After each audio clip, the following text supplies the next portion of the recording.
आप इत्तेहादी भी हैं, लेकिन उसके बावजूद फ्रेंडली ओपोजिशन और बात ना मानना, फिर ये मैं अवामी बात कर रहा हूँ आपको, क्योंकि मैं रिपोर्टर में अवाम में निकलता हूँ। मुझे ये भी लाइन दी गई है, जो अपना गवर्नर नहीं बचा सके वो शहर क्या बचाएंगे।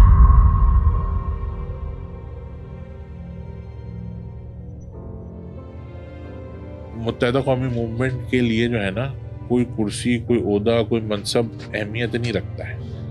ऐसे अगर हक़ की बात करने के लिए और हक़ पे चलने के लिए ऐसी गवर्नरशिप कुर्बान करनी पड़ी तो हम 100 दफ़ा करेंगे। अभी साल पहले तक और अभी भी एक नारा लगाया गया है, कराची को वफाक के हवाले करना चाहिए। आप अभी भी इस चीज़ पे कायम है कि कराची को वफाक के हवाले करना चाहिए? मेरी बात समझने की कोशिश करें। लोगों की फ्रस्ट्रेशन को एड्रेस करने की ज़रूरत है। बहुत फ्रस्ट्रेट है, बहुत ज़्यादा। एक चीज बता दें, दुनिया चांद पे जाने की बात कर रही है, हम आज डिबेट करते हैं कुत्ते के काटने की वैक्सीन नहीं है, बिल्कुल भी नहीं है। जिस तरह वली का अस्पताल में बच्चों को एड्स फैला है, वो सब आपके सामने है, गफलत से फैला है। मैं नहीं कह रहा जान के किसी ने किया होगा या पीपल्स पार्टी इसकी जिम्मेदार है, लेकिन कोई तो इसके ऊपर अकाउंटेबिलिटी होगी ना यार। महकमा हेल्थ की जिम्मेदारी है, लेबर डिपार्टमेंट की जिम्मेदारी है। जिस तरीके से आप देख रहे हैं, यूनिवर्सिटी रोड है, गटर पे ढकने नहीं है, सेवरेज का पानी जो है वो घरों से जाता नहीं है, पीने का पानी आता नहीं है। अच्छा, एमक्यूएम के जितने मुतालबे हैं ना, एक मुतालबा बता दें अगर कोई मावरा आईन है, बिल्कुल आर्टिकल 148 149 के तहत हम कहते हैं वफाक के हवाले करो। हम 239 सेक्शन 4 के तहत कहते हैं कि नए एडमिनिस्ट्रेटिव यूनिट्स बनने चाहिए।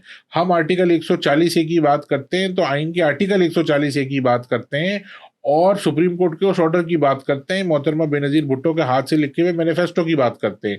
हम कहाँ गलत बात करते हैं? आप मुझे एक बात बताएं, अगर एक शहर का strategic development plan CM signature करके, गजट करके, कानून का हिस्सा बना के गायब कर दे, तब हम क्या करें? अगर उसमें 140 ए पे सुप्रीम कोर्ट के ऑर्डर आने के बावजूद अमल दरामद ना हो तो हम क्या करें? जब लोगों को रिसोर्सेज ना मिलें, लोगों के मसाइल हल ना हो रहे हों, ये शहर, ये सूबा मसाइल का अंबार बन जाए, तो अगर ऐसे आईनी ऑप्शंस की तरफ एमक्यूएम बात करती है और ऐसे आईनी ऑप्शंस पे एमक्यूएम गौर करती है, तो हम तो आवाम के दिल की बात करते हैं। हम कनेक्टेड है ना, हम तो रोजाना की बुनियाद पे अपने हलकों में रहते हैं। हमारा वोटर हमारा मुरीद नहीं है ऐसे ही है। ना हम उसके पीर हैं, ना वो हमारा किसान है, ना वो हमारा हारी है यार, ना वो हमारा हाथ चूमता है, ना वो हमारी तरफ पीट करके नहीं चल सकता। वो तो हमारा हाथ पकड़ता है, हमें बिठाता है और हमसे सवाल करता है।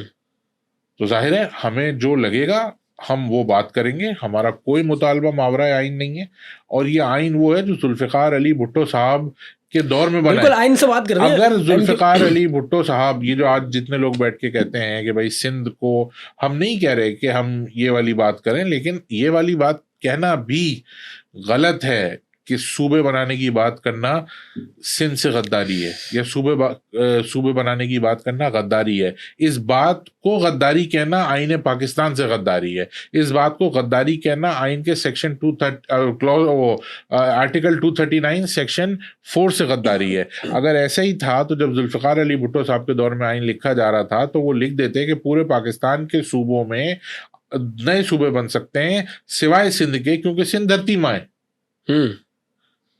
अगर जुल्फ़िकार अली भुट्टो ने ये चीज़ नहीं लिखी और उन्होंने भी ये गुंजाइश छोड़ी है, तो आज बैठ के जो लोग ये बात कर रहे हैं, इनका क्या विजन भुट्टो साहब से ज़्यादा है? तो एक बात बताएं कि काफ़ी बात होती है, लेकिन फिर भी आप लोगों को फ्रेंडली ओपोजिशन कहा जाता है। गठजोड़ होने के बाद भी कराची का कुछ फ़ायदा नहीं हुआ। फ्रेंडली ओपोजिशन ये क्यों ट्रेडमार्क?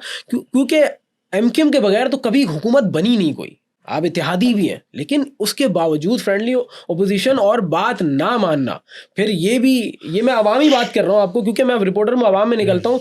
मुझे ये भी लाइन दी गई है, जो अपना गवर्नर नहीं बचा सके वो शहर क्या बचाएंगे? समझने की कोशिश करें जी।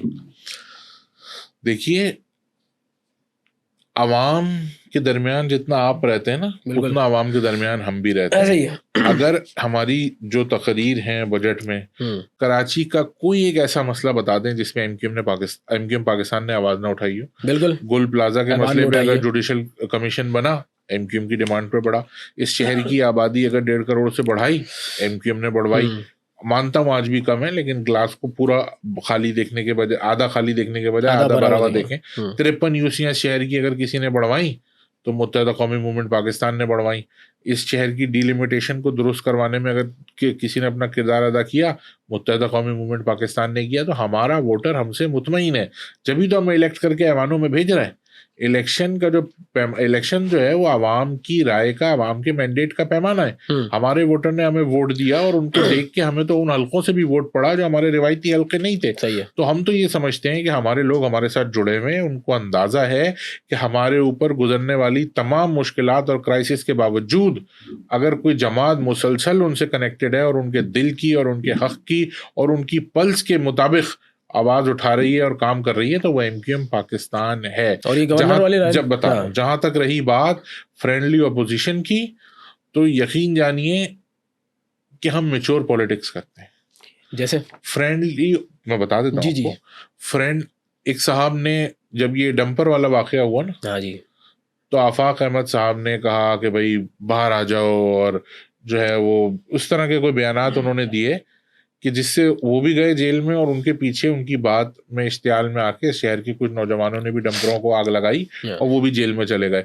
आफाक अहमद साहब तो एक पार्टी के सरबराह हैं, वो विक्ट्री का निशान बना के गए, विक्ट्री का निशान बना के आए, हार फूलों में गए, हार फूलों में वापस आए, अच्छे कमरे में रहे, अंदर जाके 2-4 दिन की जेल काटी, बाहर आ गए, क्लिप चल गए, टिकर बन गए, वीडियो बन गई। किसी ने पूछा कि उनकी बातों में आके जो नौजवान गए उनके घर में रोटी कमाने वाला कोई है? उनमें से कई लोग अपने घर के वाहिद कफील थे, उनके लिए किसी ने बात की?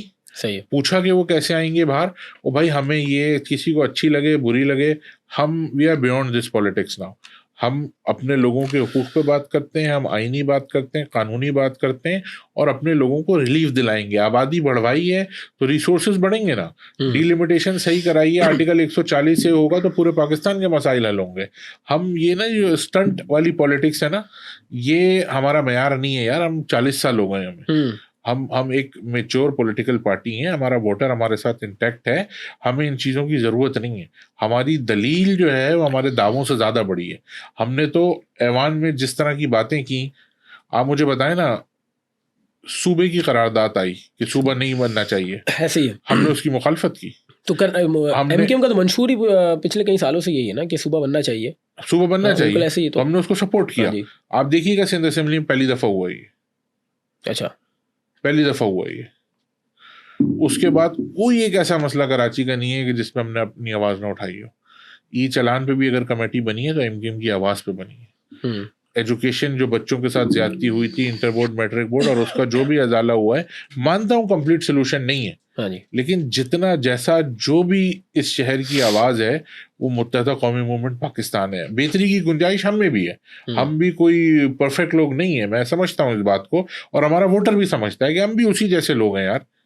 हम में भी अच्छाइयाँ होंगी, बुराइयाँ होंगी, लेकिन हाँ, हमारी नीयत साफ है।